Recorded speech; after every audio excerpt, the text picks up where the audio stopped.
Hi, I'm Jessica. My brother pushed my disabled daughter down the stairs, shattering her ankle and leaving her screaming in pain. I called my father, the FBI director, who dropped everything to investigate.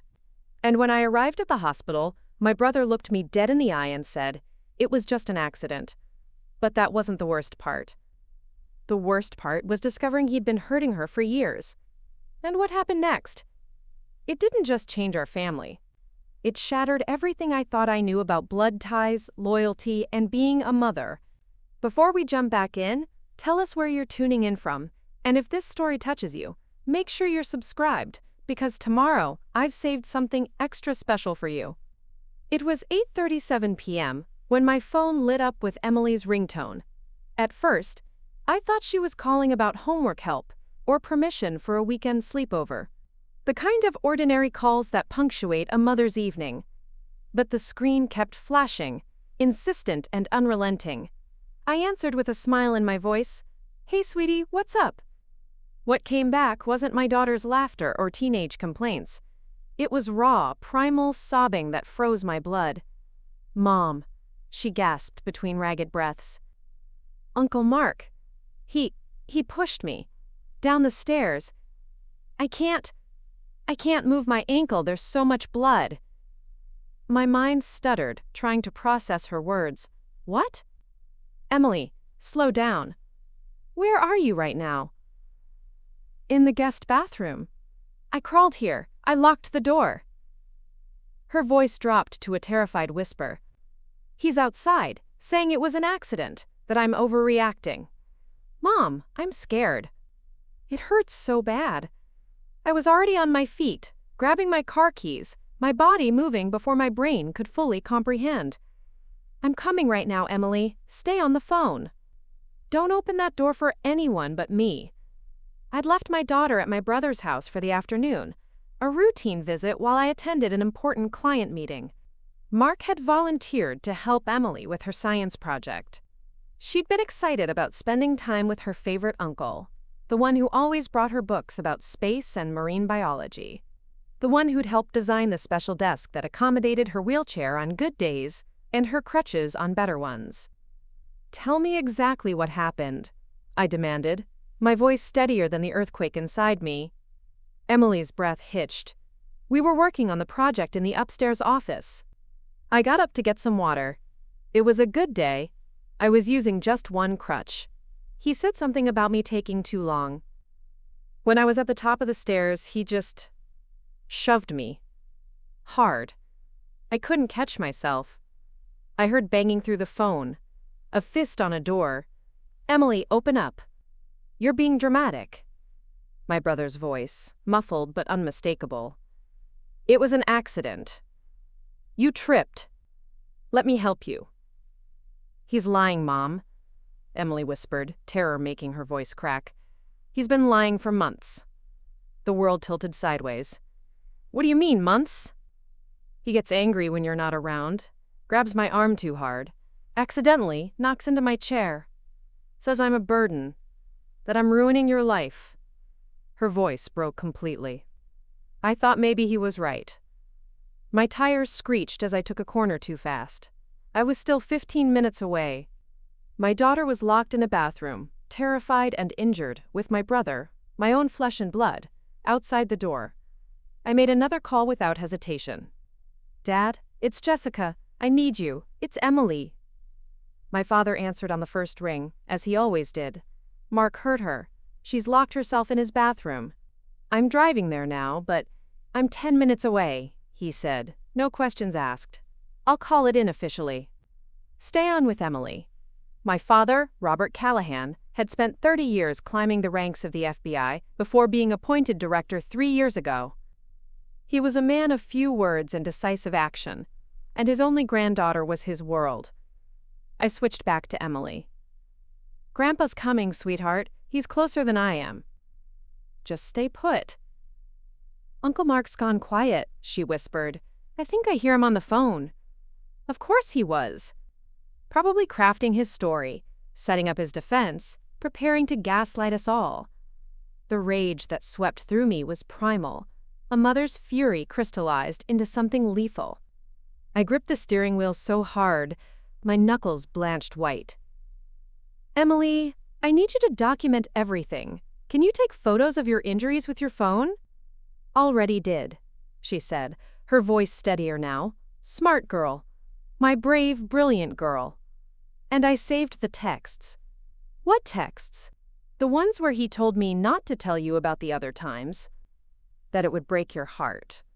That you'd blame yourself. Each word was a knife.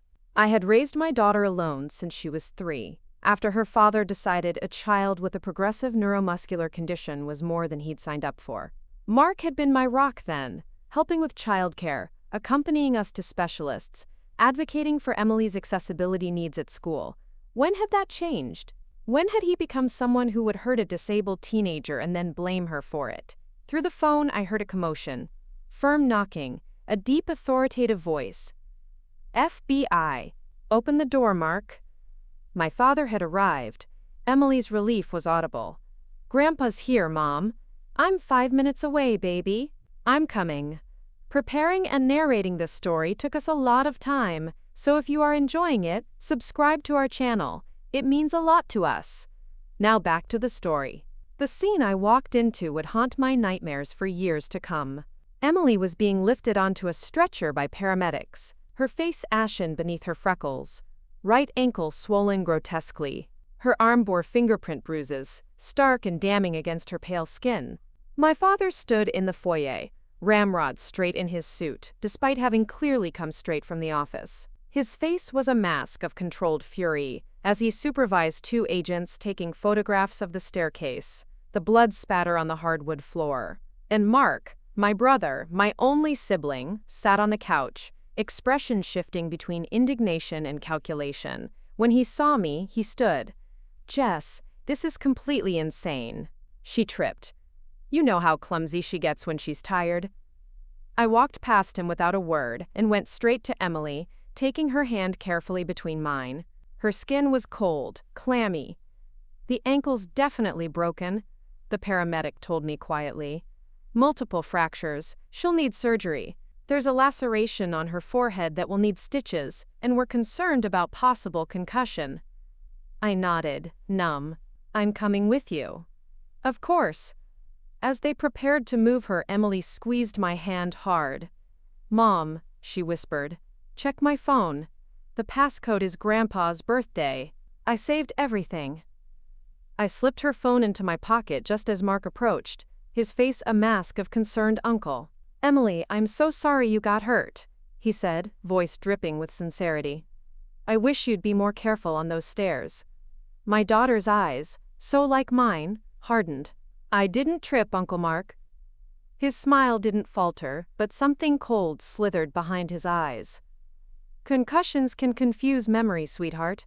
We'll talk when you're feeling better. My father's hand landed on Mark's shoulder, heavy and restraining. That's enough. Jessica, go with Emily. I'll handle things here. In the ambulance, with Emily finally sedated against the pain, I unlocked her phone with trembling fingers. What I found made my stomach heave. Text messages spanning months. Remember, your mom has enough to worry about without you complaining about nothing. If you tell anyone I knocked your chair, I'll make sure your mom knows what a burden you really are. Stop being so sensitive. It was barely a shove. Photos, dozens of them, bruises on her arms and legs, each one with a date and description. Uncle Mark grabbed me when Mom was on a work call. Uncle Mark pinched me when I asked for help reaching a book. Voice memos, hidden in a folder disguised as school assignments. Mark's voice, low and menacing. You think anyone will believe you over me? I'm the one who's been helping your mother since day one. Without me, you'd both be nothing. And finally, a video taken just 2 weeks ago. Emily's shaking hands holding the phone at an awkward angle, capturing Mark's reflection in a mirror as he jabbed a finger into her shoulder, backing her against a wall. You're nothing but a weight around her neck, he hissed in the recording. Every day, she gives up more of her life for you. Do you even care what it's costing her? Emily's voice, small, but defiant.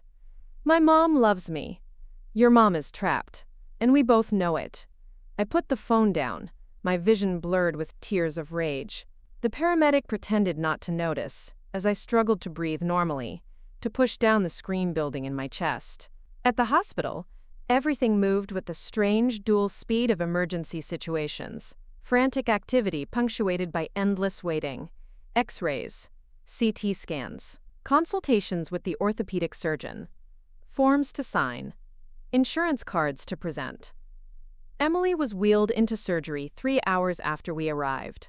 I sat in the waiting room, still clutching her phone, when my father appeared, looking older than I'd ever seen him. "How is she?" quote, he asked, sinking into the chair beside me. "In surgery. Multiple fractures to the ankle. They're putting in pins. The head laceration needed 12 stitches."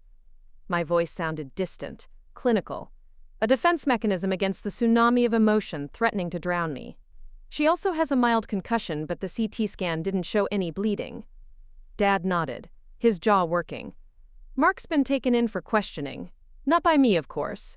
I've recused myself officially." "Have you seen what's on her phone?" "Not yet. I wanted to do everything by the book." "This has to be airtight, Jessica." I handed him Emily's phone. She's been documenting it for months. The psychological abuse, the physical intimidation.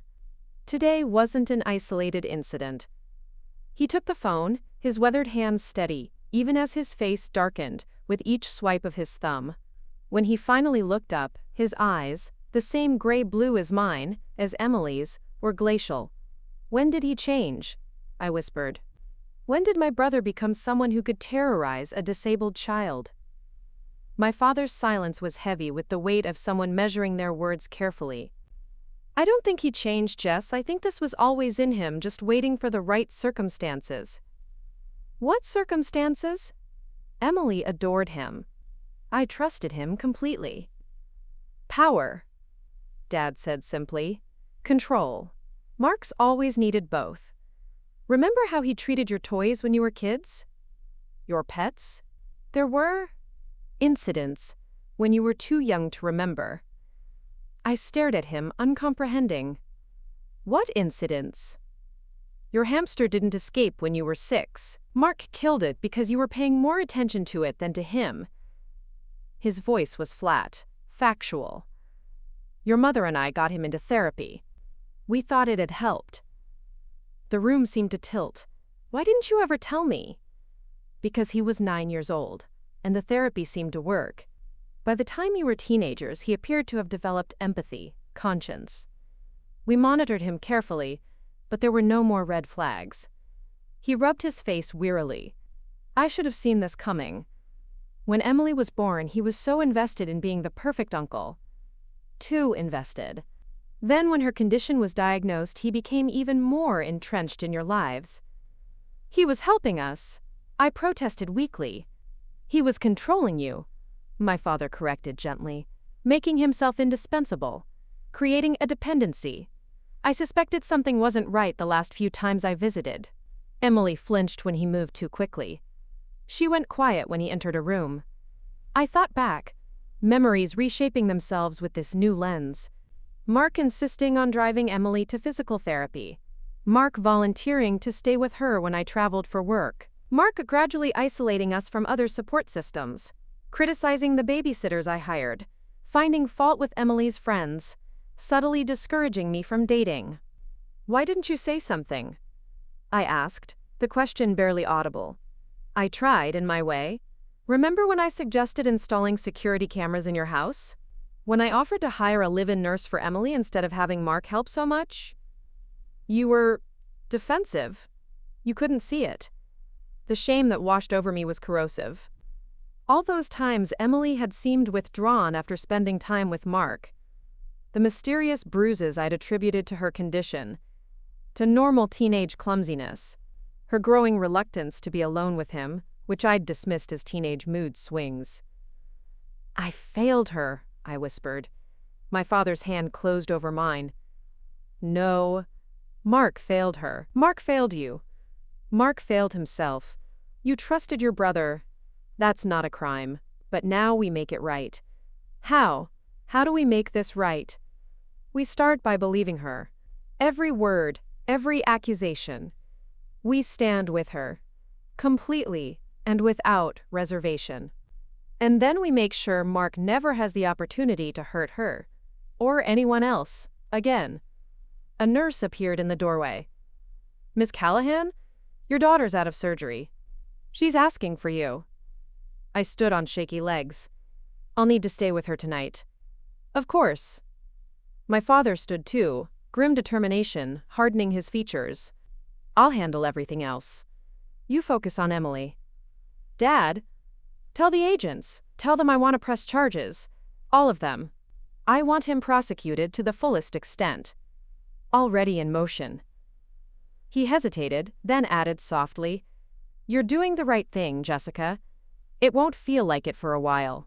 Family loyalty runs deep. But sometimes the most loyal thing you can do is hold someone accountable. Emily was groggy from anesthesia when I entered her room, her ankle elevated and heavily bandaged, an IV dripping fluids and pain medication into her arm. Her copper hair was tangled against the white hospital pillow, making her look younger than her 15 years. When she saw me, her eyes filled with tears. I'm sorry, Mom. I should have told you sooner. Quote. I rushed to her side, carefully gathering her into my arms. No, baby, no. You have nothing to be sorry for. Nothing. I thought maybe he was right, she whispered against my shoulder. That I am a burden. That I'm ruining your life. Emily Grace Callahan, look at me. I pulled back, framing her face with my hands. You are the best thing that has ever happened to me. The absolute best thing. You are not a burden. You are my daughter, my heart walking around outside my body. And I am so sorry I didn't protect you. You didn't know. I should have. My voice broke. I should have seen it. Uncle Mark is really good at hiding who he really is. Her words held a wisdom beyond her years. He made sure you never saw that side of him. I thought of the evidence on her phone, the systematic psychological torture, the escalating physical intimidation. How long has this been happening, really? She looked away. It started small, after my last surgery, when I needed more help. He'd say things when you weren't around, about being a burden, about you giving up your life for me. Then he started getting rougher when helping me, gripping too hard, accidentally, hurting me. My heart shattered anew. Why didn't you tell me? At first, I thought maybe he was right, that I was being too sensitive. Then he started saying that if I told you, it would break your heart, that you'd blame yourself, that you might even, she swallowed hard, that you might even resent me for coming between you and your only brother. The manipulation was so calculated, so cruel, that for a moment I couldn't speak. Emily had been carrying this alone, protecting me while being tormented. The video I took 2 weeks ago, she continued, her voice stronger now. That was when I decided I needed proof. I knew he'd deny everything, make me sound crazy. So I started documenting. Grandpa taught me about evidence collection last summer, remember? A small, sad smile touched my lips. My father had indeed spent a weekend teaching Emily the basics of forensic documentation, presenting it as a fun science project. Neither of us had imagined she'd need those skills to protect herself from family. You did everything right, I told her firmly. Everything. And I promise you, Emily, he will never hurt you again. She hesitated, picking at the edge of her blanket. What's going to happen now? Now you rest and heal. And Mark will face consequences. Will he go to jail? The question hung between us, heavy with implication. My brother, her uncle, facing criminal charges. Family dinners, holidays, shared memories, all shattered by the truth of who he really was. I don't know exactly what will happen, I answered honestly, but Grandpa is making sure the investigation is thorough. And yes, Mark could go to jail. Are you okay with that? Her eyes searched mine, looking for any hesitation, any sign that I might still choose my brother over her. I took her hand, careful of the IV line. I am 100% okay with that. He hurt you, Emily. Deliberately and repeatedly. There is nothing more important to me than your safety. The tension in her shoulders eased slightly. I was so afraid you wouldn't believe me. I believe you. Every word. I kissed her forehead gently. Now rest. I'll be right here. She drifted off to sleep eventually, the painkillers pulling her under. I sat beside her bed, watching the rise and fall of her chest, cataloging each visible bruise and scratch. My phone buzzed with a text from my father. Mark's been formally charged. Multiple counts of child abuse, assault, endangerment. Bail hearing tomorrow. We found more evidence at his house. Call when you can. More evidence. The words chilled me. What else had my brother done that we didn't yet know about? Outside the window, dawn was breaking over the city, painting the hospital room in soft golden light. Emily's face, relaxed in sleep, looked peaceful for the first time in what I now realized had been months. I had thought I knew my family, thought I understood the bonds between us, the loyalties that defined us. But as I sat watching my daughter breathe, I understood that I had been blind to the darkness living inside my own brother. A darkness that had nearly destroyed the person I loved most in the world. What comes next would test every belief I held about family, forgiveness, and justice. But of one thing I was absolutely certain. I would never again fail to see the truth hiding behind a familiar face. I spent the night in a vinyl hospital chair, drifting in and out of restless sleep while Emily's monitors beeped a steady rhythm beside me. By morning, my neck had a permanent crick and my back screamed in protest, but I wouldn't have moved for anything. Every few hours, a nurse would come in to check Emily's vitals, adjust her pain medication, or help her to the bathroom, a complicated process with her heavily bandaged ankle and the lingering effects of anesthesia. Around 7, my father appeared in the doorway, 2 coffee cups in hand. He looked like he hadn't slept at all, his normally impeccable suit wrinkled, silver hair disheveled, the lines around his eyes deeper than I'd ever seen them. "How is she?" he asked softly, handing me one of the coffees. "Sleeping now. They had to up her pain meds around 4. I sipped the coffee gratefully, strong and black, exactly how I needed it. The doctor says the surgery went well, but she'll need extensive physical therapy. Again. I couldn't keep the bitterness from my voice. Emily had worked so hard to gain mobility after her last procedure. Now we were back at square one. My father settled into the second chair, his movements measured and deliberate. "I've assigned Agent Ramirez as lead on the case. She's the best. Specializes in crimes against children. Completely thorough. What did you find at Mark's house?" I kept my voice low, glancing at Emily to make sure she was still asleep. Dad's expression darkened. "A journal, detailed, documenting his thoughts about Emily, about you." He seemed to be choosing his words with extreme care. "It's worse than we initially thought, Jess. This wasn't just about control or power. There was calculation. Planning." A chill ran through me. Planning for what? He was systematically isolating both of you, creating dependency while simultaneously building resentment. Dad rubbed his temples. The psychological profilers are still going through everything, but the preliminary assessment suggests he was working toward something specific. "What?" He hesitated. "There's evidence he was planning to convince you to make him Emily's legal guardian if anything happened to you." The coffee turned to acid in my stomach. "That's absurd. I would never." "You've been working a lot, taking risks, the overseas assignment you are considering." He trailed off meaningfully. "The consulting job in Dubai. A 6-month contract that would have meant leaving Emily with Mark while I established the new office. It would have set us up financially, paid for Emily's college fund, covered any medical expenses her condition might bring in the future. Mark had been the one to suggest it, to insist he could handle Emily's care." "Oh God," I whispered. "I was going to accept that position next week." Dad nodded grimly. "He's been laying groundwork for months. The journal entries go back almost a year, right around when Emily's condition worsened and she needed more assistance. I thought of Mark's increasing presence in our lives over the past year. how he'd gradually replaced other support systems, driving away the home health aide I'd hired with his constant criticism, subtly undermining Emily's friendships by making it difficult for her to socialize, stepping in as her caregiver more and more frequently. What was his endgame? I asked, though part of me didn't want to know.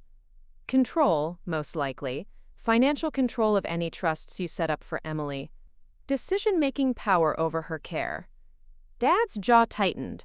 And a position of authority that would make it nearly impossible for her to report any abuse. The implications made me physically ill. Mark hadn't just been hurting Emily. He'd been working toward a position where he could continue hurting her with impunity. The bail hearing is at 11, Dad continued. The prosecutor is pushing for denial of bail, given the severity of the charges and the evidence of premeditation. Will I need to be there? Not today. But eventually, yes. Emily, too, most likely. I nodded, trying to imagine my daughter facing Mark across a courtroom, having to recount every instance of cruelty, every moment of fear. The thought was unbearable. Jessica. My father's voice pulled me from my spiraling thoughts. There's something else you should know. The investigation turned up evidence that Mark may have done this before. I stared at him. What do you mean before? There was a family he was close with in Portland, about 5 years ago. Single mother, daughter with cerebral palsy. He was very involved in their lives for about 8 months, then suddenly cut all contact. The daughter had a nux accident shortly before he disappeared from their lives. Fell downstairs. Sound familiar? My mind raced back. 5 years ago, Mark had lived in Portland briefly for a work assignment. He'd come back unexpectedly, switching jobs mid-contract, offering vague explanations about the position not being a good fit. Did he hurt that girl too? Quote, "We're looking into it. The mother has been contacted. They're reopening the investigation into the daughter's injuries." The room seemed to close in around me, the walls pressing too close, the air too thin. How many children had my brother hurt? How many families had he infiltrated, manipulated, traumatized? Mom? Emily's voice, groggy with sleep and medication, broke through my horror. Grandpa? I turned to see her struggling to sit up, wincing as the movement jostled her ankle. Hey, sweetie, easy now.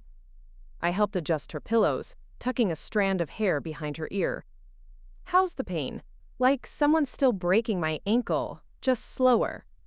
She attempted a smile, but it wobbled at the edges. Her gaze shifted to my father. Did you get him? We did. Dad moved to her other side, his large hand engulfing her smaller one. He's in custody, and he's gonna stay there. Emily's relief was palpable, her body sagging back against the pillows. He said no one would believe me, that it would be my word against his, and why would anyone believe the problem child over the helpful uncle? My father's face hardened. He was wrong. We believe you. And we have evidence. A lot of it. The stuff on my phone? That, and more. Dad squeezed her hand gently. You were very smart to document everything, Emily. It's going to make a big difference. She nodded, looking younger than her 15 years in the oversized hospital gown. I learned it from you. Evidence doesn't lie, even when people do. That's what you always say. A ghost of a smile touched Dad's lips. I'm proud of you, Emily. So proud. Will I have to see him again? She asked, voice small. In court or something? Eventually there might be a trial, I answered honestly. But we'll be with you every step of the way. And there are ways to make it easier, testifying via closed-circuit TV, for instance. She considered this, chewing her lower lip. I want to face him, she said finally. I want him to have to look at me while I tell everyone what he did. Pride and fear tangled in my chest.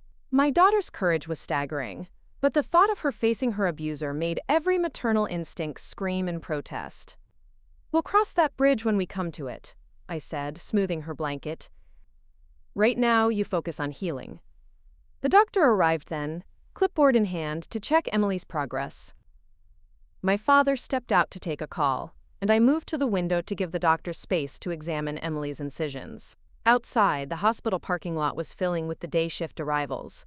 Medical personnel in scrubs streaming in from their cars, coffee cups in hand. Ordinary people heading to ordinary jobs, their worlds intact, families unshattered.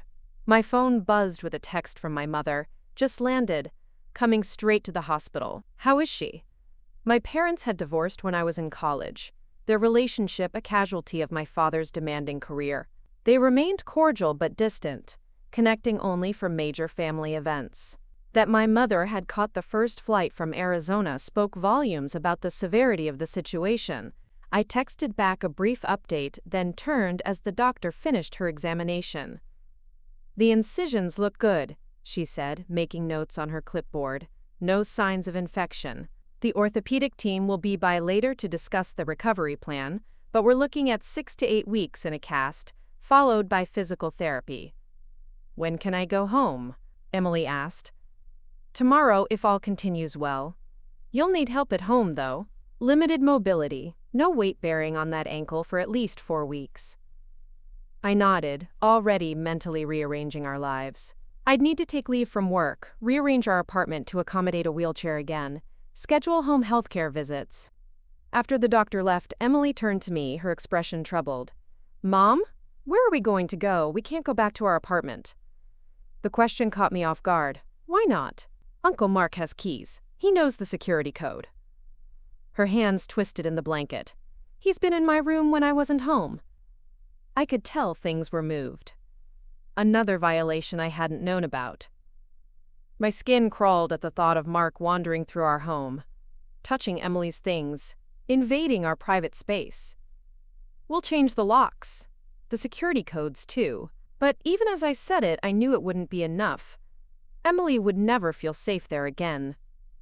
"Your grandfather has a guest house," I said, thinking aloud. "We could stay there until we figure out something permanent." Relief washed over her face. "Really? Grandpa's place has the best security ever." I smiled despite everything. My father's Virginia estate was indeed a fortress, with state-of-the-art security systems, gated entry, and a separate guest house with its own amenities. When Dad returned from his call, I proposed the idea. He didn't hesitate. "Of course. It's already being prepared. I assumed you'd need somewhere safe." My throat tightened with gratitude. "Thanks, Dad." "Family takes care of family," he said simply. The real kind of taking care, not what Mark did. The bail hearing took place as scheduled. Dad attended while I stayed with Emily, who was being fitted for a walking boot she'd wear over her cast once the initial swelling subsided. He returned looking grimly satisfied.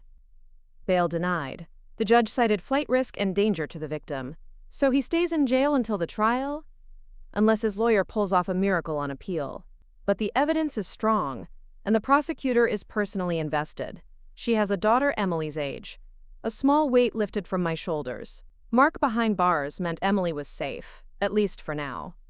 My mother arrived late afternoon, a whirlwind of designer luggage and fierce grandmotherly concern. Despite our differences over the years, I'd never been so grateful to see her. "My sweet girl," she murmured, kissing Emily's forehead. "I'm so sorry this happened to you." Emily leaned into her grandmother's embrace. "I'm okay, Grandma." "Really?" Mom shot me a look over Emily's head that said she knew exactly how not okay everything was. Then she straightened. "All business. Robert tells me you'll be staying at his place. I've taken the liberty of ordering some things you'll need. Proper pajamas, not these horrible hospital gowns, some books, and a tablet loaded with movies. And I've contacted my friend at the rehabilitation center in Maryland. She's the best physical therapist on the East Coast, and she's agreed to take Emily's case." That was my mother. Practical, efficient, showing love through action rather than words. For all her faults, when crisis struck, she was a force of nature. "Thanks, Mom. That's really helpful." She nodded briskly, then turned to my father, who'd been observing from the doorway. "Robert, I need to speak with you about the security arrangements." They stepped into the hallway, heads bent in quiet conference. Despite their divorce, they'd always been able to collaborate effectively in emergencies. Emily watched them go, then turned to me with a faint smile. The dream team is back together. I laugh softly. For you, they'd move mountains. Her smile faded. I keep thinking about Uncle Mark, about why he did it. I sat on the edge of her bed, careful not to jostle her injured ankle. That's not something you need to worry about, sweetie. But I do worry. Was it because of my condition? Because I need extra help sometimes? No. My answer was firm, absolute. This was not about you or anything you did or are. This was about Mark and whatever darkness is inside him. Some people hurt others because they're broken inside, and that brokenness has nothing to do with their victims. She considered this, her brow furrowed.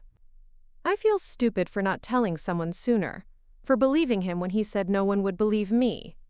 You are not stupid, Emily Grace Callahan. You were manipulated by someone who knew exactly how to manipulate people. That's what abusers do. They isolate, they intimidate, they make you doubt yourself. But I had evidence. I could have shown you sooner. And you gathered that evidence when you felt ready, when you felt safe enough to do so. I took her hand. I'm your mother. I should have seen what was happening. I should have protected you. She squeezed my fingers. We both missed it, I guess. He was really good at pretending.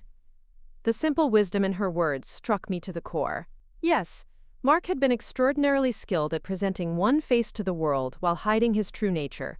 He'd fooled all of us. Me, our parents, friends, colleagues. Everyone except, eventually, Emily herself, who'd found the courage to expose him. The next day brought Emily's discharge from the hospital, a complicated process involving wheelchairs, prescriptions, follow-up appointments, and an abundance of paperwork. My father had arranged for a medical transport service to take us directly to his estate, where the guest house had been prepared for our arrival. As we settled Emily into the specially adjusted bed that had been delivered that morning, I marveled at the efficiency with which my parents had transformed the space. Grab bars had been installed in the bathroom. A wheelchair ramp now led to the front door. The kitchen had been stocked with Emily's favorite foods. Even her beloved stuffed otter from childhood had somehow made its way from our apartment to this new, temporary home. You'll be comfortable here, Dad said, adjusting the pillows beneath Emily's elevated ankle. And safe. I've increased security patrols, and there's an agent stationed at the gate 24/7. Because of Uncle Mark? Emily asked, glancing toward the window. Just a precaution, he assured her. His lawyers won't get him out anytime soon. My mother bustled in with a tray of tea and cookies. Emily needs her rest. And Jessica, you look like you haven't slept in days. Why don't you lie down while Emily naps? For once, I didn't argue with my mother's directives. Exhaustion had settled into my bones, a weariness that went beyond physical fatigue. I retreated to the second bedroom, collapsing onto the bed without bothering to change clothes. Sleep came instantly, but so did the nightmares. In my dreams, I heard Emily screaming, saw her falling, reached for her but could never catch her. I woke, gasping, disoriented, the afternoon sun slanting through unfamiliar curtains. For a moment, I couldn't remember where I was or why. Then it all came crashing back. Emily's broken ankle, Mark's betrayal, the shattered remains of what I'd thought was my support system. I checked my phone, startled to see I'd slept for nearly 4 hours. There were missed calls from work, text messages from friends who'd heard something was wrong but didn't know details. And one voicemail from a number I didn't recognize. I played it, heart pounding inexplicably. Miss Callahan, this is Detective Sanchez with the Portland Police Bureau. We're investigating a case involving your brother, Mark Callahan, from 5 years ago. Please call me back at your earliest convenience. The Portland connection. The other girl who'd fallen downstairs. I returned the call immediately, stepping onto the small patio outside my bedroom to avoid being overheard. Miss Callahan, thank you for returning my call, Detective Sanchez said, her voice clipped and professional. I understand your family is going through a difficult time right now. Yes, but I want to help however I can. I appreciate that. We've reopened an investigation into an incident from 2019 involving a young girl named Lucia Vasquez. Your brother was close to the family at the time. My father mentioned there might be another victim. We're still determining the facts, but there are concerning similarities. Lucia was 12 at the time, used leg braces due to cerebral palsy. She suffered a fall down a flight of stairs while in your brother's care. Broke her femur, sustained a concussion. My stomach churned. Just like Emily. Yes, at the time it was ruled an accident. Your brother was very supportive afterward, drove Lucia to medical appointments, helped the family financially, then suddenly cut all contact about 2 months later. Why? There was a pause on the line. Lucia began having nightmares. Started therapy. According to her mother, she eventually disclosed that the fall wasn't an accident, that your brother had pushed her after she refused to keep some secret he'd asked her to keep. Was she believed? Unfortunately, no. By then, Mark was gone. Lucia's prior medical history included some falls due to her condition, and without your brother present to question, she trailed off meaningfully. Until now, I finished. Exactly. With the current charges against him and the evidence your daughter has provided, Lucia's case takes on new significance. We're working closely with the FBI on this. What do you need from me? For now, just be aware that this is developing. There may be additional charges filed against your brother, and… She hesitated. We're looking into other possible victims. Your brother moved around quite a bit over the past decade. The implication hit me like a physical blow. How many children had Mark hurt? How many families had he infiltrated and damaged? I'll help however I can, I promised. After hanging up, I stood on the patio for a long time, watching the sun sink toward the horizon. The manicured grounds of my father's estate stretched before me, peaceful and serene, at odds with the turmoil inside me. My brother was not just an abuser. He was potentially a serial predator who had targeted vulnerable children and their families, who had refined his tactics over time, who had calculated and planned his cruelty. And none of us had seen it coming. The days settled into a rhythm at my father's guest house. Morning medications, physical therapy exercises, online schoolwork for Emily, and an endless parade of phone calls for me. Investigators from 3 different states. Lawyers preparing the case. My boss, who had been remarkably understanding about my sudden leave of absence. And therapists. For Emily, for me, for both of us together. 2 weeks after the incident, I sat at the kitchen table surrounded by files. Medical records, police reports, insurance claims, trying to piece together a timeline of Mark's movements over the past decade.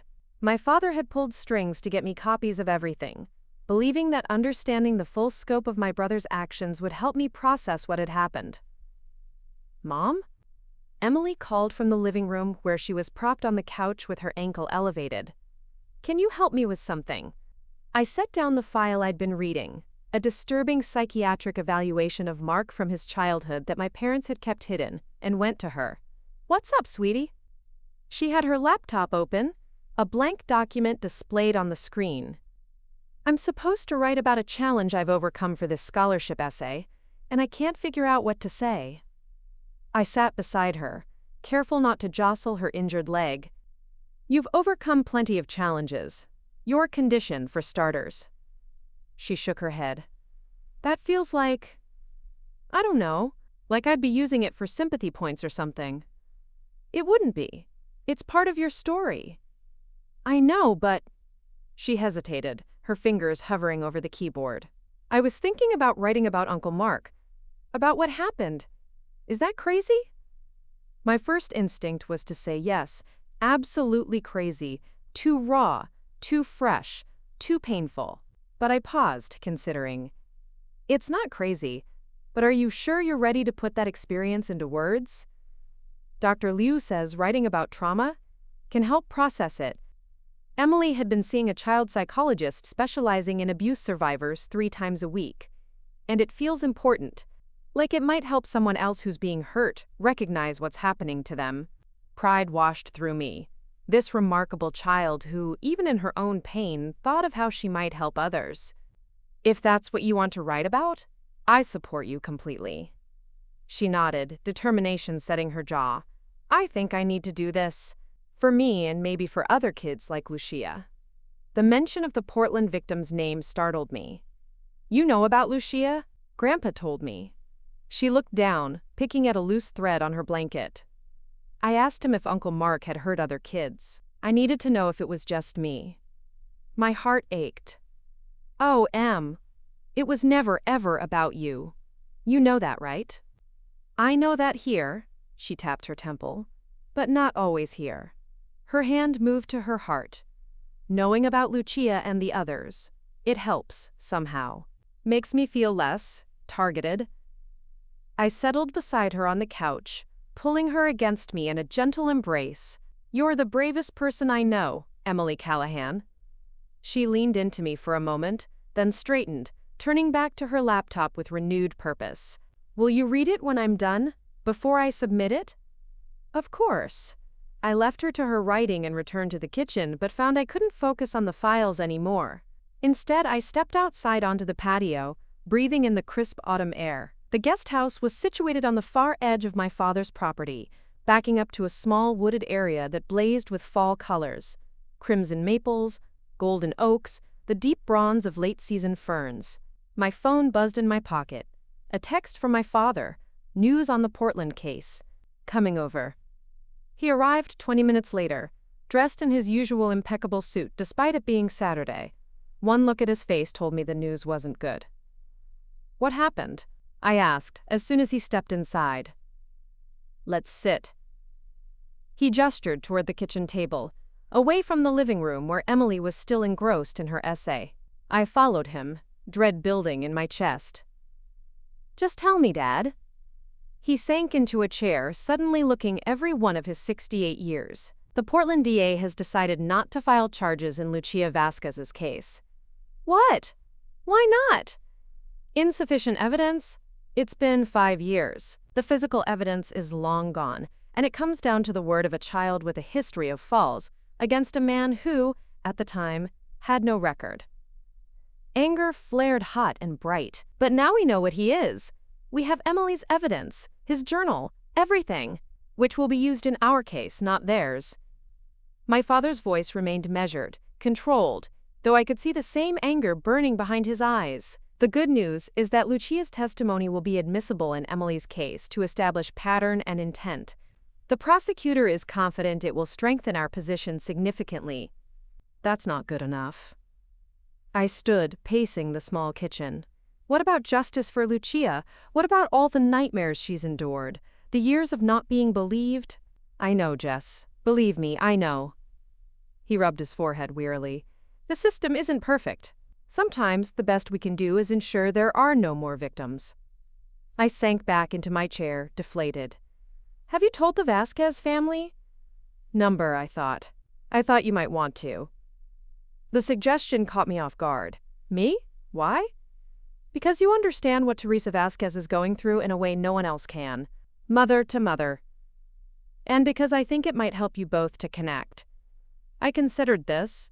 Perhaps he was right. Who better to understand my guilt, my horror, my desperate need to protect my child than another mother who had walked the same path? Do you have her contact information? He nodded, sliding a business card across the table. She's expecting your call, whenever you're ready. I took the card, turning it over in my fingers. Teresa Vasquez, pediatric occupational therapist. A professional who devoted her life to helping children like her daughter, like my Emily. I'll call her tonight, after Emily's asleep. My father nodded, then glanced toward the living room. How is she doing? Better than I am, honestly. I managed a small smile. She's writing a scholarship essay about overcoming trauma, specifically, about Mark. Surprise flickered across his face, followed by something like respect. She's remarkable. She is. I hesitated, then asked the question that had been haunting me for days. Dad, these files you gave me, the psychiatric evaluations from when Mark was a child. Why didn't you ever tell me? He was silent for a long moment, his gaze fixed on his clasped hands. We thought we'd fixed it, he finally said, his voice low. The therapy, the medication when he was a teenager, the constant monitoring. It seemed to work. He became the perfect son, the loving brother. Your mother and I believed the early issues had been resolved. But they weren't. They weren't. He looked up, his eyes haunted. They were just buried deeper, hidden better. And I will never forgive myself for not seeing that. The raw guilt in his voice mirrored my own. None of us saw it, Dad. He fooled everyone. I should have known better. It's my job to see through deception, to recognize predatory behavior. His voice hardened. And I should have protected you and Emily.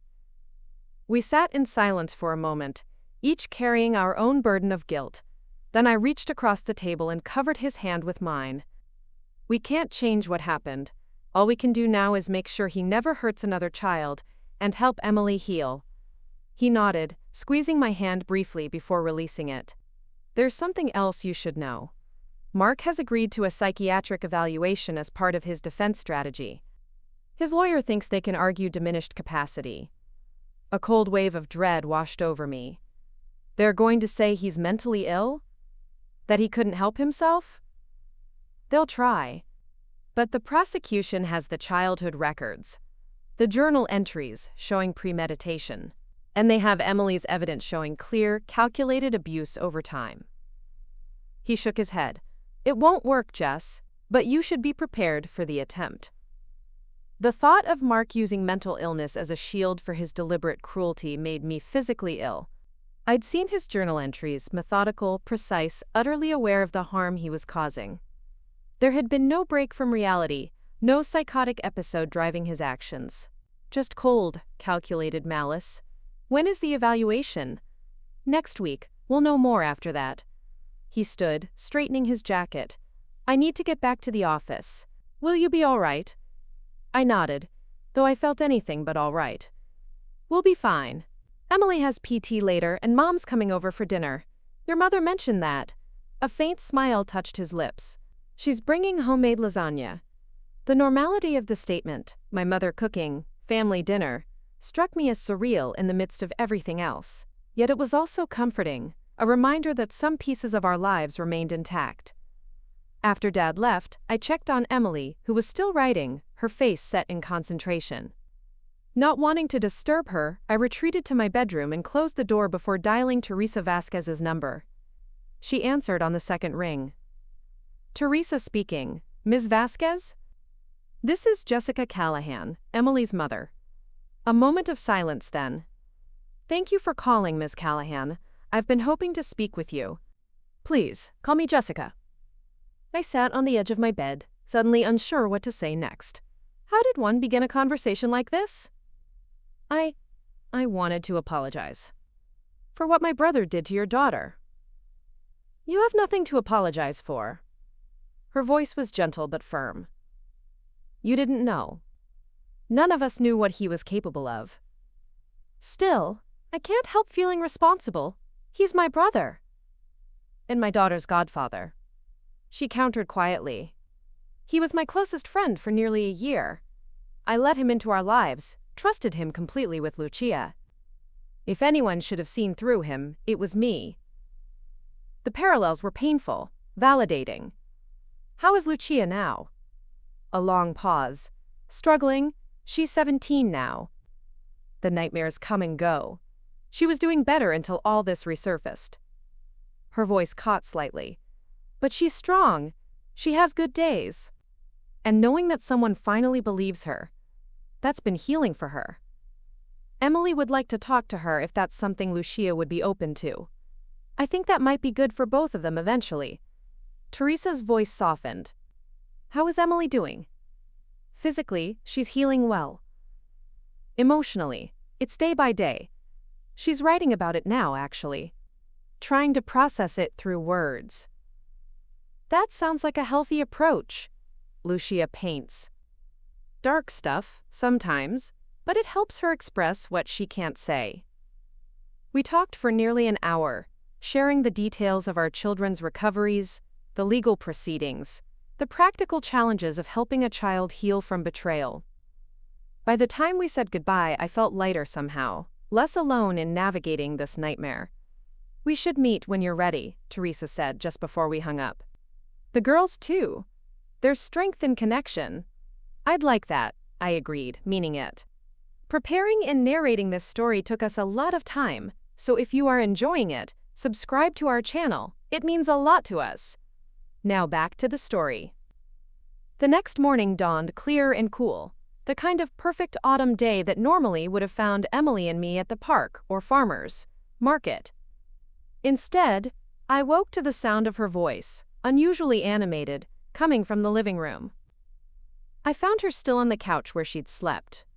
The bedroom stairs remained too challenging for her, but sitting upright, her laptop open, face glowing with an excitement I hadn't seen since before the incident. "Mom, I got an email from the scholarship committee."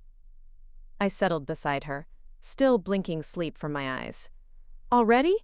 You just submitted the essay yesterday." "I know." "Listen to this."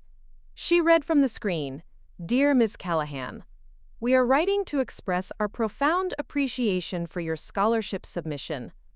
While the formal evaluation process is still underway, our committee felt compelled to reach out immediately regarding your essay. Your courage in sharing your experience of abuse and your insights into the healing process have deeply moved us. We would like to request your permission to share your essay with abuse prevention organizations in our network, as we believe your words could help other young people recognize and report similar situations." My throat tightened with emotion. That's incredible." She looked up at me, eyes shining. "They want to publish it, Mom. They think it could help other kids." She pressed her hands to her cheeks. "I never thought. I just wanted to get it out of me, you know? I never thought it could actually do something good." I wrapped my arms around her, careful of her injured ankle. "That's who you are, Emily. You take the worst experiences and find ways to create good from them. It's your superpower." She laughed softly against my shoulder. "Some superpower?" "The best kind." I pulled back to look at her. "Are you going to let them share it?" She nodded without hesitation. "Definitely. If it helps even one kid recognize what's happening to them before it goes too far, it's worth it." As Emily drafted her response to the committee, I made coffee and breakfast, my mind spinning with possibilities. If Emily's words could reach other children, could mine reach their parents? The people who, like me, might be missing the signs of abuse right in front of them? By the time Emily had sent her email and joined me at the kitchen table for pancakes, I'd formed the beginnings of a plan. "I've been thinking," I said, sliding her plate across to her. "Maybe I should write something too." She looked up, curious. "About Uncle Mark?" "About recognizing the signs I missed. About how abusers like Mark operate. About the guilt and shame parents feel when they fail to protect their children." I hesitated. "Would that bother you, if I shared our story from my perspective?" Emily considered this, methodically cutting her pancakes into precise triangles as she always did. "I think it would help people," she said finally. "A lot of parents probably feel like you do, like they should have known, should have seen it coming. They do. Teresa, Lucia's mom, feels the same way I do. Then you should definitely write it." Emily pointed her fork at me for emphasis. "But you have to be honest, about everything. Even the parts that make you look bad." I smiled despite myself. My daughter, always cutting straight to the heart of things. Total honesty. I promise. That afternoon, while Emily was at physical therapy with my mother, I opened my laptop and began to write. The words came in a torrent, painful, but cathartic. My blind trust in my brother, the subtle signs I'd dismissed, the sickening realization of how long the abuse had been happening under my nose. I wrote about the guilt that kept me awake at night, the rage that sometimes made it hard to breathe, the fear that Emily would never fully trust me again. I wrote for hours, pausing only when my phone rang with a call from my father. "The psychiatric evaluation is complete," he said without preamble. "Mark's been diagnosed with antisocial personality disorder and narcissistic personality disorder." "In English, Dad?" "He's a psychopath, Jess. Incapable of empathy, remorse, or genuine emotional attachment. The kind of person who sees others only as tools to be used or obstacles to be removed." The clinical assessment of my brother's condition should have been shocking, but instead, it simply confirmed what I'd already begun to understand from reading his journal. Mark wasn't sick in the way that would mitigate responsibility. He was sick in the way that made him infinitely more dangerous. Will this help his defense or hurt it? Hurt it. The evaluation makes it clear he understood exactly what he was doing and the harm it would cause. There's no diminished capacity, no break from reality, just calculated cruelty. Dad's voice was grim. The prosecutor is confident. We're looking at significant prison time. After we hung up, I returned to my writing with renewed purpose, adding what I'd learned about Mark's diagnosis, about the calculated nature of his abuse, about the importance of understanding that some people simply lack the capacity for empathy that most of us take for granted. By evening, I had 20 pages of raw, honest testimony. I read through it once, making minor edits, then saved it and closed my laptop. I wasn't sure yet what I would do with it. Publish it as an article, turn it into a book, share it only with other parents in similar situations. But writing it had been the first step in my own healing process, a way to transform helplessness into action. When Emily returned from PT, tired but pleased with her progress, I helped her into a warm bath, a complex operation involving plastic coverings for her cast and me sitting on the bathroom floor to ensure she didn't slip. As I washed her hair, something I hadn't done since she was small, she told me about running into her former science teacher at the rehabilitation center.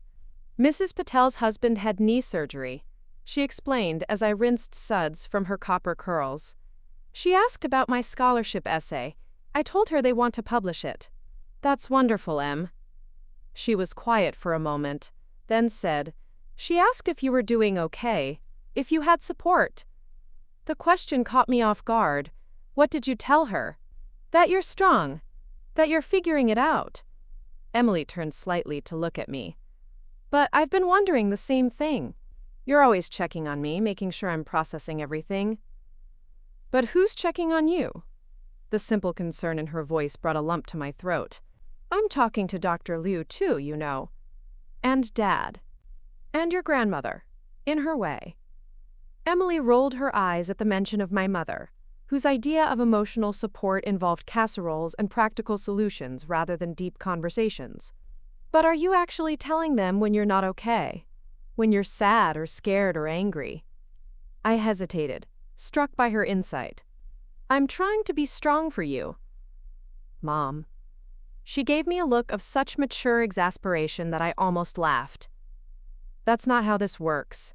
We're supposed to be strong for each other. And sometimes that means letting the other person see when we're falling apart. When did you get so wise? She shrugged, splashing water slightly. Trauma accelerates maturity. Dr. Liu says that's both a gift and a burden. I helped her out of the bath and into her pajamas, mulling over her words. Had I been so focused on protecting her that I'd failed to let her see my own vulnerability? Had I, in trying to shield her from my pain, inadvertently created more distance between us?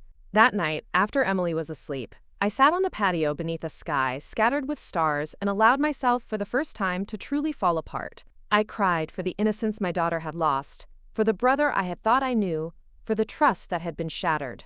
I cried until my chest ached and my eyes burned, until there were no more tears left, just the hollow, empty feeling that comes after a storm passes. When I finally went inside, I was surprised to find Emily awake, watching me from the couch. She held out her hand to me, and I took it, sinking down beside her. I saw you through the window, she said softly. I've never seen you cry like that before. I'm sorry if it upset you. It didn't. She squeezed my hand. It made me feel less alone, actually, knowing that you hurt too, that you're not just handling everything perfectly. I laid my head on her shoulder, our usual positions reversed. I'm definitely not handling everything perfectly. None of us are. She shifted slightly to accommodate me. That's what makes us human. We sat in comfortable silence for a while, the only sound the soft ticking of the clock on the mantel.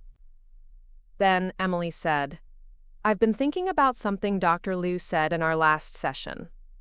About how healing isn't about going back to who you were before the trauma. It's about becoming someone new, someone who carries the scars but isn't defined by them. The wisdom in her words struck me deeply. That sounds right.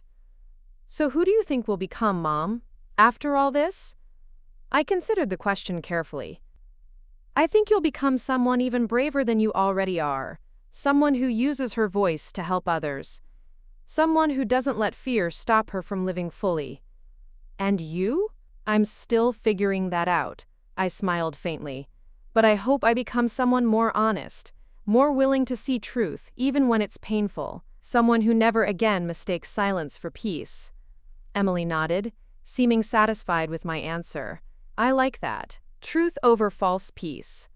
Truth over false peace, I echoed, the phrase settling into me like a mantra, a promise, a new way forward through the darkness that had engulfed us. The next morning, an email arrived from Teresa Vasquez with an unexpected proposal. She and Lucia were coming to Virginia the following weekend for a conference on adaptive sports. Would Emily and I be willing to meet them for dinner? I showed the email to Emily, who didn't hesitate. Yes. Definitely yes. I typed our acceptance, feeling a strange mix of apprehension and hope.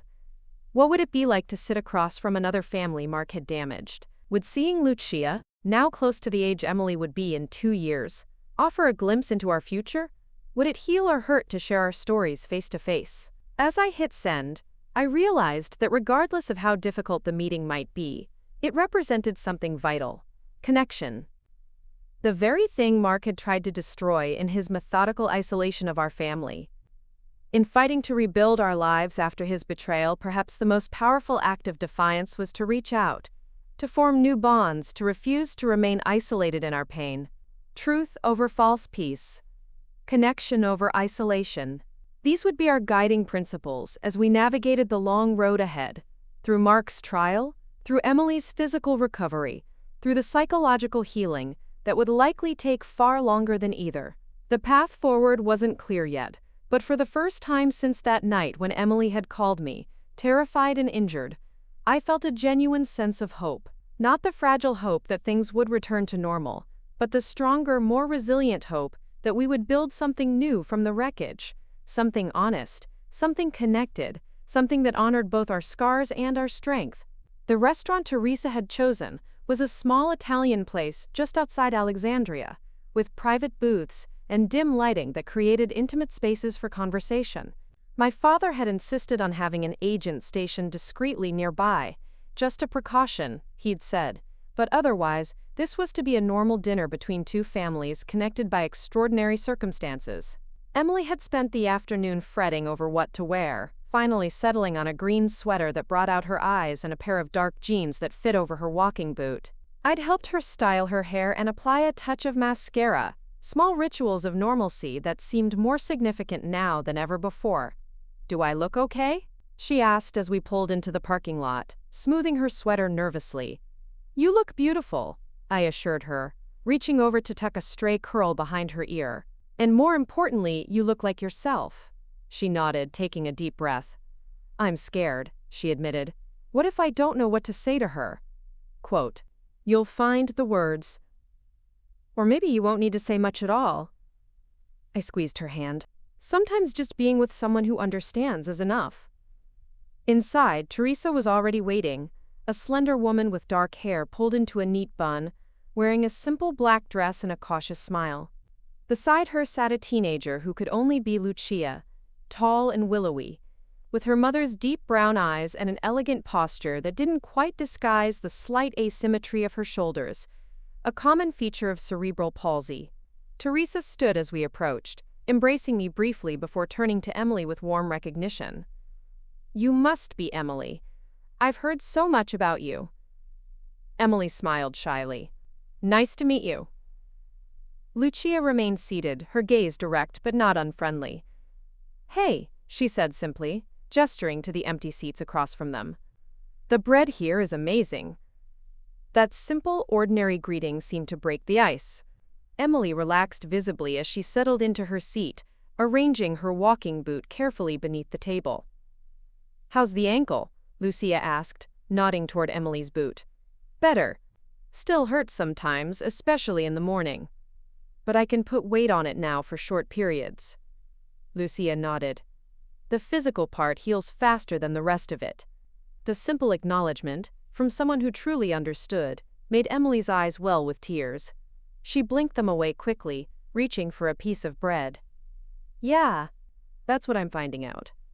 The adults exchanged glances, a silent agreement to let the girls lead this conversation in whatever direction felt natural to them.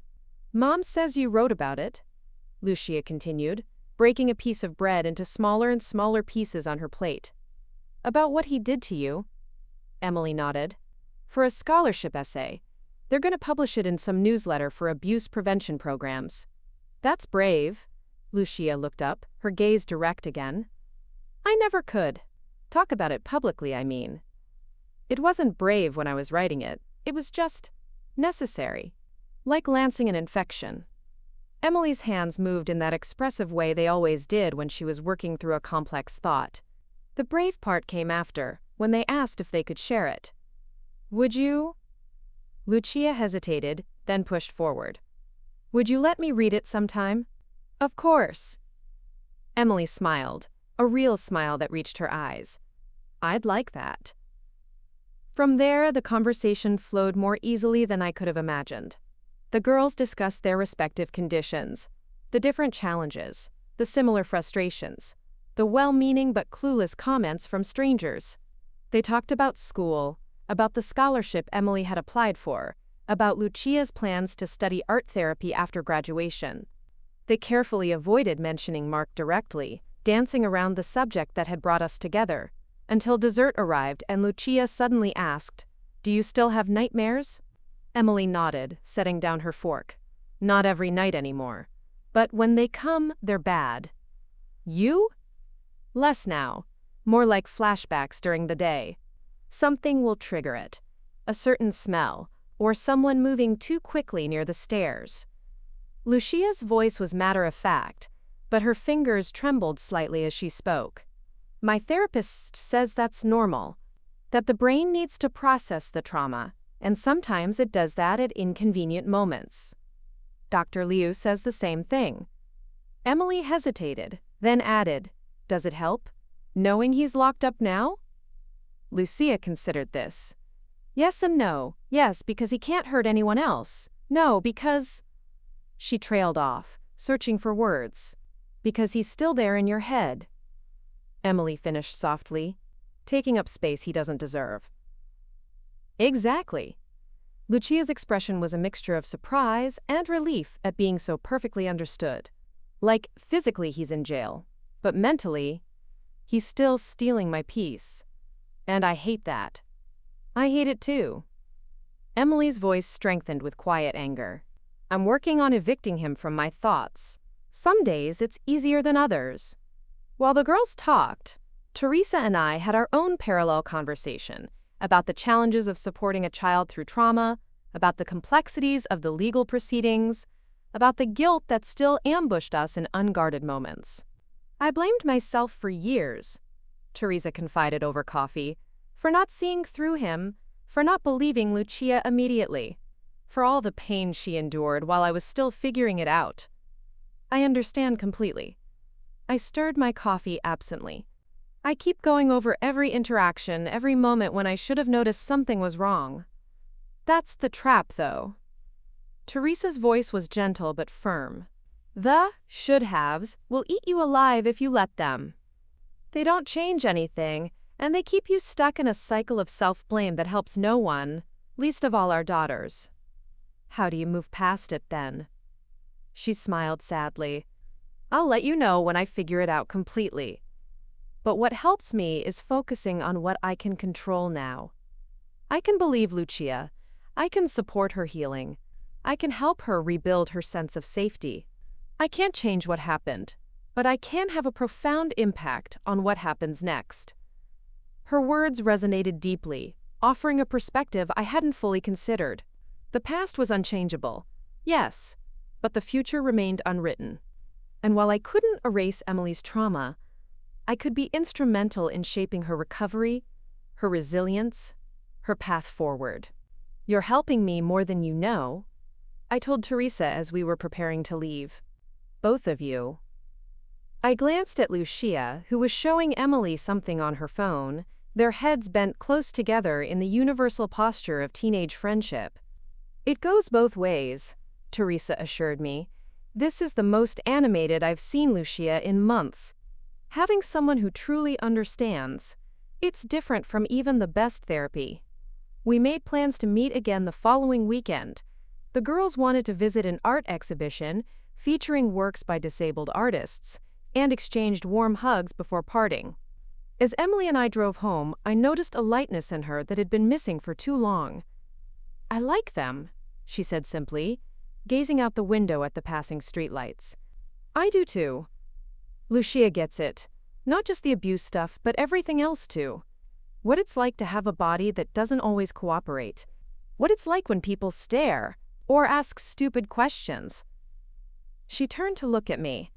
"It's nice not to have to explain everything." I nodded, understanding completely. Teresa feels like a lifeline to me too. Someone who's walked this exact path. We should do this more often. Find more people who get it. Emily's voice was thoughtful.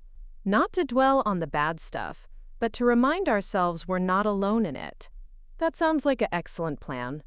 Preparing and narrating this story took us a lot of time, so if you are enjoying it, subscribe to our channel. It means a lot to us. Now back to the story. The weeks leading up to Mark's trial passed in a blur of preparation. Meetings with prosecutors, practice testimony sessions for Emily, a steady stream of evidence review. My father's connections ensured we had the best victim advocates, the most experienced prosecutors, every possible advantage in the pursuit of justice. Emily's ankle healed steadily. She graduated from the walking boot to a supportive brace, began taking short walks around my father's property, and returned to school part-time, accompanied by a security detail my father insisted upon until Mark's case was resolved. Her scholarship essay was published in not just one but 3 different newsletters for abuse prevention organizations. She began receiving emails from other teenagers who had experienced similar abuse, who had found the courage to speak up after reading her words. Each message she shared with me, her face glowing with the knowledge that her pain was serving a greater purpose.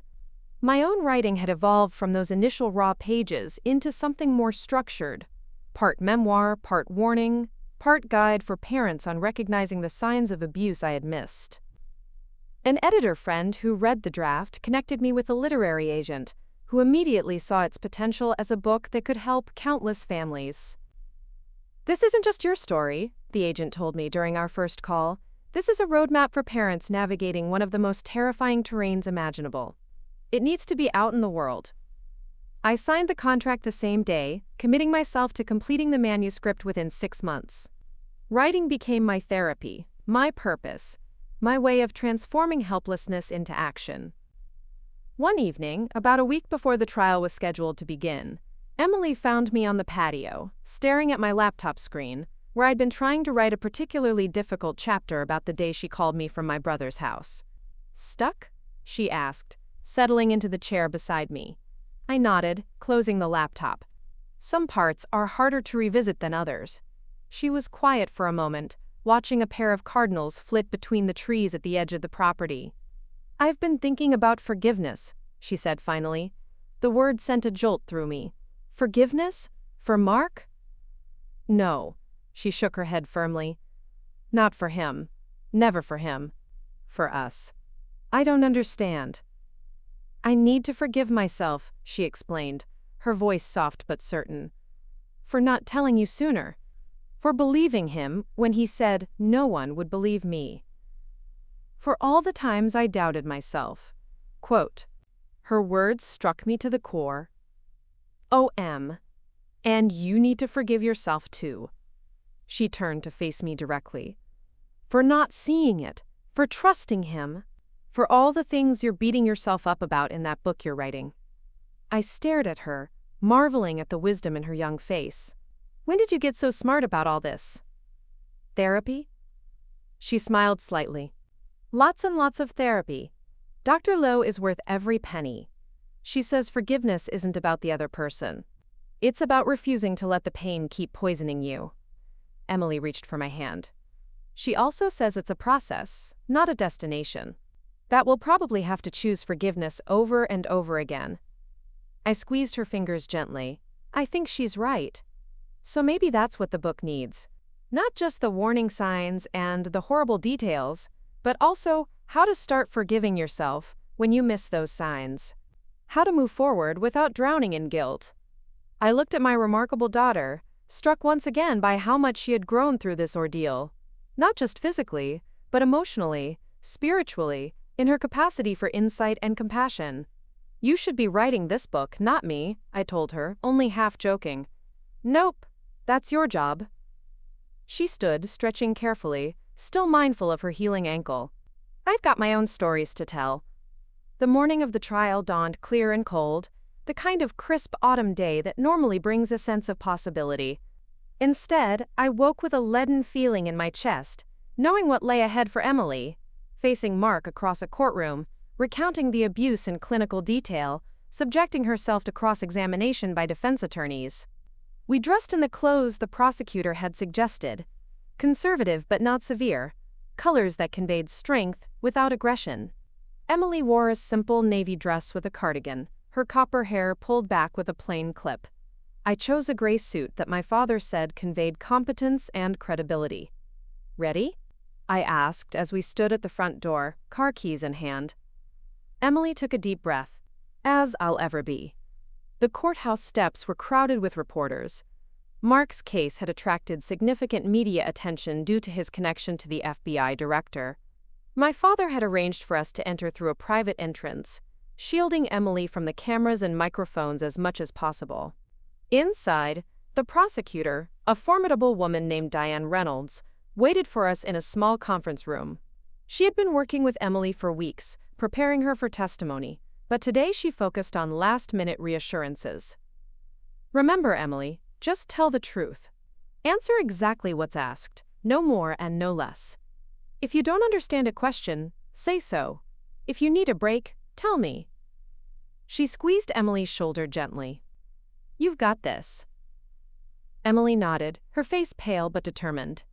I know. The courtroom was larger than I'd expected, with high ceilings and dark wood paneling that gave it a somber, imposing atmosphere. We took our seats behind the prosecution table, my father joining us just before the proceedings began. And then Mark was there, being led in by court officers, wearing a suit that looked expensive but slightly too large, as if he'd lost weight in jail. He didn't look at us as he took his seat beside his defense attorney, a slick-looking man with silver hair and a practiced smile. The judge entered, a stern-faced woman in her 60s who commanded immediate respect. The proceedings began with opening statements, the prosecutor painting a damning picture of Mark's calculated abuse, the defense suggesting that Emily had misinterpreted accidents as intentional harm, that Mark had only ever tried to help our family. I felt Emily tense beside me as the defense attorney spoke, her fingers digging into the arm of her chair. I covered her hand with mine, a silent reminder that she wasn't alone in this. When it was time for Emily to testify, she walked to the witness stand with her head high, only the slightest limp betraying her still healing ankle. She was sworn in, her voice clear and steady as she promised to tell the truth. The prosecutor started gently, establishing Emily's condition, her relationship with Mark, the history of his involvement in our lives. Then she moved to the day of the assault, guiding Emily through the events step by step. Can you tell the court what happened when you were at the top of the stairs, Emily? Emily took a deep breath. I was heading down to get a glass of water. I was having a good day mobility-wise, just using one crutch. Uncle Mark, Mr. Callahan came out of his office and said I was taking too long on the project. He seemed angry. When I turned to respond, he pushed me. Hard, both hands on my back. I couldn't catch myself. I fell all the way down. Had Mr. Callahan ever been physically aggressive with you before this incident? Emily nodded. Yes, many times. He would grab my arms too hard, leaving bruises. He would knock into my wheelchair or push it suddenly. Once he slammed a door on my hand when I was trying to leave a room during an argument. Did you tell anyone about these incidents? Not at first. Emily's voice wavered slightly. He told me no one would believe me, that it would break my mom's heart, that I'd destroy the family if I spoke up.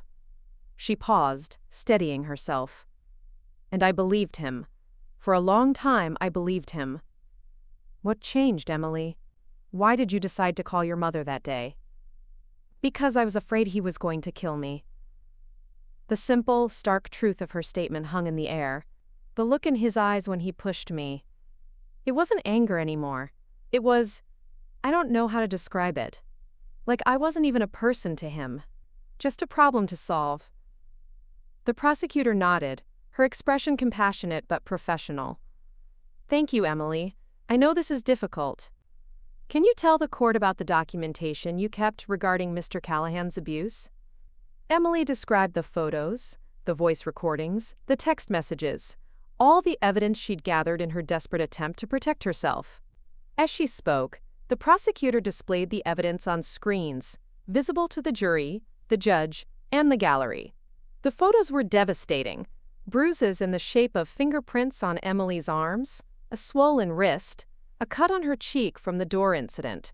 The text messages were equally damning, revealing Mark's pattern of threats and manipulation.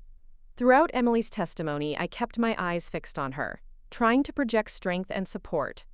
Only once did I glance at Mark. His expression was neutral, almost bored, as if he were sitting through a tedious business meeting, rather than listening to testimony about his own cruelty. When the prosecutor finished, the defense attorney approached for cross-examination. His tone was superficially respectful, but undermined by subtle condescension. Ms. Callahan, you've testified that my client pushed you down the stairs. Isn't it possible, given your condition and your balance issues, that you simply lost your footing? Emily met his gaze directly. No. I felt his hands on my back. There was force behind them, deliberate force. But you've fallen before, haven't you, due to your condition? Yes, and these other incidents you've described. The bruises, for instance. Couldn't those have been the result of my client trying to help you? Perhaps grabbing your arm to prevent a fall? Emily's voice hardened. The bruises were from him grabbing me in anger, not to help me. I know the difference. The defense attorney's questioning continued in this vein, attempting to create doubt, to suggest that Emily's perception was flawed, that Mark's intentions had been misunderstood. But Emily remained steady, refusing to be rattled, answering each question with clear, factual responses. When she finally stepped down from the witness stand, returning to sit beside me, I could see the toll the testimony had taken on her. She was pale, her hands trembling slightly, but her eyes were clear and determined. You did beautifully, I whispered, squeezing her hand. He looks so normal, she whispered back. How can he sit there looking so normal after everything he did? I had no answer for that, no way to explain the disconnect between Mark's ordinary appearance and the calculated cruelty he had inflicted. The rest of the day unfolded with medical testimony about Emily's injuries, expert witnesses explaining the pattern of abuse evident in the documentation, and police officers describing the scene at Mark's house after the incident. By the time court adjourned for the day, Emily was exhausted, leaning heavily against me as we walked to the car. One day down, I said, helping her into the passenger seat. How many more? The prosecutor thinks 3, maybe 4. Depends on how long Mark's testimony takes, if he decides to take the stand. Emily buckled her seatbelt, her movements slow with fatigue. Do you think he will testify? I don't know. His lawyer might advise against it, given the evidence against him. She nodded, then asked the question I'd been dreading. Will we have to listen to him lie about us? About what he did? Probably, I admitted, not wanting to shield her from the reality of the process. But the jury will have seen the evidence. They'll have heard from you directly. And lies have a way of revealing themselves, especially under pressure. That night, after Emily had fallen into an exhausted sleep, I sat on the patio with my father, both of us nursing glasses of whiskey in silence. The day's events weighed heavily on us. The stark reality of Mark's actions laid bare in that formal courtroom setting. She was incredible today, Dad said finally. So composed, so clear. The jury was with her every step of the way. You could see it in their faces. I nodded, too emotionally drained for words. The defense doesn't have much, he continued. They'll try to create reasonable doubt, suggest alternative explanations for the evidence. But with the journal entries, the documented pattern of abuse, Emily's testimony, it's overwhelming. Will it be enough? I asked, voicing my deepest fear. What if the jury doesn't believe her? What if he walks free? My father's hand closed over mine, warm and steady. That won't happen, Jess. I've seen hundreds of cases in my career. This one is solid. Mark will face consequences for what he's done. I wanted to believe him, needed to believe him. The alternative, Mark returning to society, free to hurt other vulnerable children, was unthinkable. Whatever the outcome, Dad added, you and Emily have already won the most important battle. You've broken the cycle of silence. You've exposed the truth. You're healing, both of you, in your own ways. His words resonated with something Emily had said weeks earlier about forgiveness being a process, not a destination. Perhaps justice was similar, not a single verdict delivered in a courtroom, but an ongoing commitment to truth, to healing, to protecting others from similar harm. The trial continued for 3 more grueling days. I testified about discovering Emily's documentation, about the patterns of behavior I'd missed, about Mark's gradual isolation of our family. Medical experts detailed Emily's injuries, past and present. Detectives described the evidence found in Mark's home. And then, surprisingly, Mark took the stand. He was smooth, articulate, presenting himself as a concerned uncle who had only ever wanted to help his disabled niece and overworked sister. He denied pushing Emily, suggested she had fallen accidentally and was confused about what had happened. He portrayed her as emotionally unstable, prone to exaggeration, influenced by therapists who had suggested abuse where none existed. It was a masterful performance. If I hadn't seen the evidence with my own eyes, hadn't read his journal with its detailed accounts of his manipulation, I might almost have believed him. Almost. During cross-examination, the prosecutor systematically dismantled his testimony, contrasting his denials with the physical evidence, the documented pattern of abuse, the psychological evaluations that had diagnosed him with antisocial personality disorder. She forced him to explain the journal entries, the text messages, the voice recordings. With each question, his composed facade cracked slightly, revealing flashes of the anger, the callousness, the utter lack of empathy that had allowed him to terrorize a disabled child. By the time she finished, Mark's credibility was in tatters, his carefully constructed narrative exposed as a web of lies. Closing arguments were delivered on the 4th day. The prosecutor's summation was powerful, emphasizing the calculated nature of Mark's abuse, the courage Emily had shown in documenting and reporting it, the overwhelming physical and psychological evidence supporting her account. The defense, in contrast, seemed to recognize the weakness of their position, focusing narrowly on creating reasonable doubt, on suggesting that Emily's perception might have been influenced by her medical condition, by the stress of her situation, by outside influences. The jury deliberated for just 4 hours before returning with a verdict, guilty on all counts. As the judge read out the decision, I felt Emily's hand tighten in mine, saw tears slip silently down her cheeks. Not tears of sadness, but of vindication, of relief, of a burden finally lifted. Mark showed no visible reaction to the verdict, his face a mask of indifference as he was led away to await sentencing. I didn't watch him go. Instead, I turned to Emily, gathering her into a gentle embrace as the courtroom erupted in movement around us. "It's over," I whispered against her hair. "It's really over." She nodded against my shoulder, her body trembling slightly. "They believed me. They actually believed me." "Of course they did. You told the truth, and the truth has power." Outside the courthouse, away from the media cameras, we found Teresa and Lucia waiting, having attended the verdict reading in support. The 4 of us embraced, no words necessary in that moment of shared understanding, shared victory. Later, as we drove home through the gathering dusk, Emily stared out the window at the passing landscape, her expression thoughtful. "What are you thinking about?" Quote, I asked. "About what happens now." She turned to look at me. After all this time focusing on the trial, on the past, what comes next? It was a profound question, one I'd been asking myself as well. What did come next for us? How would we rebuild our lives now that this chapter was closing? "Whatever we want," I said finally. That's the gift in all of this. As strange as it sounds, we get to choose what comes next. We get to write the next chapter ourselves. Emily smiled, a genuine smile that reached her eyes. I like that. Writing our own story. Any ideas what you want that story to include? She considered this, tucking a strand of hair behind her ear. I want to keep connecting with other survivors, like Lucia. I want to use what happened to help other kids recognize abuse and speak up sooner. I want to finish school, maybe study psychology or law, something that helps protect vulnerable people. Those sound like excellent chapters. What about you, Mom? What do you want?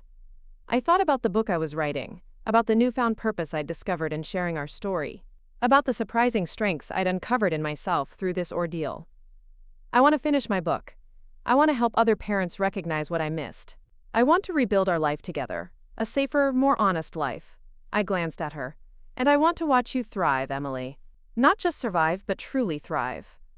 She reached across the console to squeeze my hand. We're going to be okay, aren't we? Not the same as before, but okay in a new way. Yes, I said with certainty I truly felt for the first time in months. We're going to be more than okay.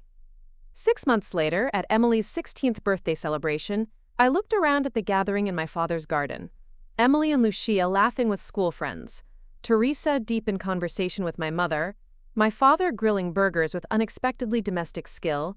Colleagues from the abuse prevention organization where I now volunteered part-time. Emily caught my eye across the lawn and smiled, her face lit with genuine happiness. She still had nightmares sometimes. We both did. There were still difficult days. Triggers that caught us by surprise. Moments when the weight of what we'd endured pressed down unexpectedly.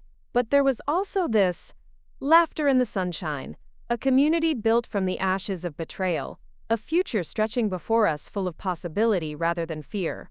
When I thought about Mark now, which was less and less frequently, I no longer felt the crushing weight of guilt and shame that had once accompanied his memory.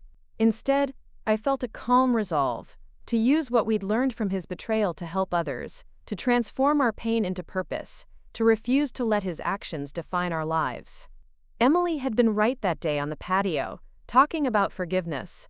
Not forgiveness for Mark. He had shown no remorse, no recognition of the harm he'd caused, and would serve his 18-year sentence without ever acknowledging the truth of his actions. But forgiveness for ourselves, for the signs we'd missed, the trust we'd misplaced, the time we'd lost to fear and pain.